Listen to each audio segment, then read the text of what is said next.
Happy 1-year anniversary, all of my fantastic freelancer friends. As of this past Saturday, Anthem celebrated its 1-year anniversary since launching on every platform all around the world. Now, while some of us were disappointed, including myself, that Anthem didn't even make a Twitter post celebrating its 1-year anniversary, all of that has been made up for as of today with the weekly reset. Icetide has officially ended. The snow has melted over Bastion, the snow globes are gone, and instead we are met with a lush and green Bastion with beautiful pink flowers everywhere, potted plants, you name it. That being said, Anthem has not come empty-handed with the 1-year anniversary. Instead, we have received 5 cosmetics free of charge from Anthem, including 4 legendary wraps which have not existed in the game until today, and a free epic material. Now, all you have to do to get the free anniversary cosmetics is log into Anthem between February 25th and March 25th to receive them. Now, how do you claim them? Just simply head to the Forge and all 4 wraps and new material will be waiting for you.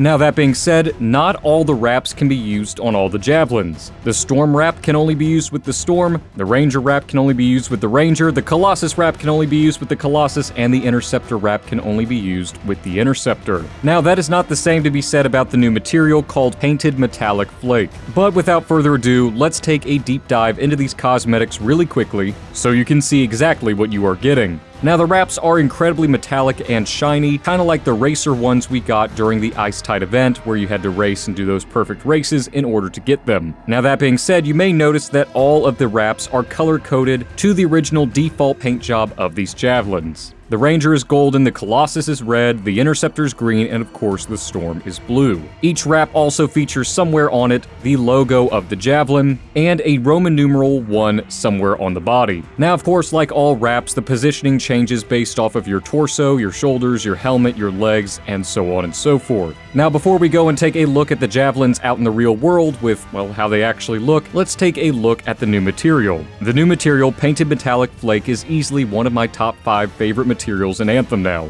It kinda has the same tint as Clean Metallic, but not quite. It almost adds a 3D dimension to it, and if you zoom in, you can tell that it is a painted material. I'll be playing around with this a little bit more on all of my javelins, which you'll probably see in future videos, but now without further ado, let's take a look at these wraps out in the real world with real customization.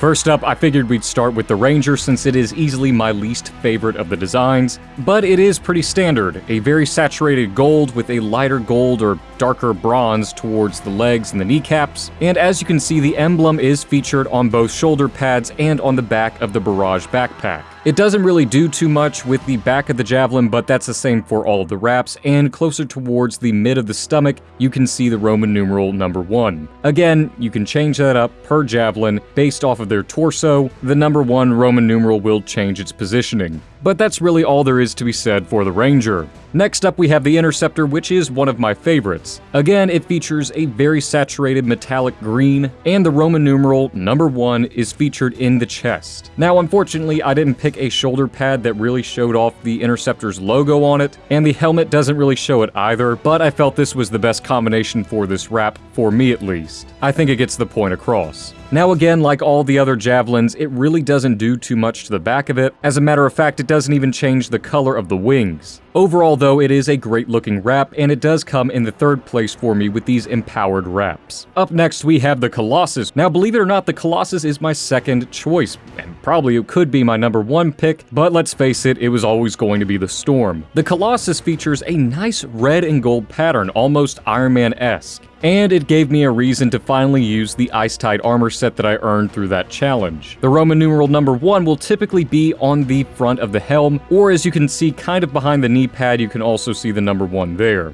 Now, as you can see on the back of the Colossus a little bit more prominently than you could on the helm of the Colossus, you can see this javelin's logo. Now, on the thighs, you can kind of see a faded pink almost. And this is 100% from the wrap, not from the material, and I guess that's a way to contour out the wrap so it doesn't look like just one big blob of red and gold. Also, as one other cool little side note, you can see on the Colossus shield, it also has the logo and takes a little bit of the paint scheme from the wrap, but you all know me by now. My number 1 pick will always be the Storm. The Storm's wrap features a very saturated blue that kind of fades down as you go about the legs. It does have some silver on it, and the cape features the logo for the Storm. Again, like all the other wraps, the #1 Roman numeral is in the torso, and it features a very nice starburst pattern on the torso, kind of blue, pink, and purple. I like the way the wrap fades into the leg and fades into the helmet. It is a very nice touch, and while I did try to add a little gold into it, for once, I had to forego it because it looks so good with that silver metal.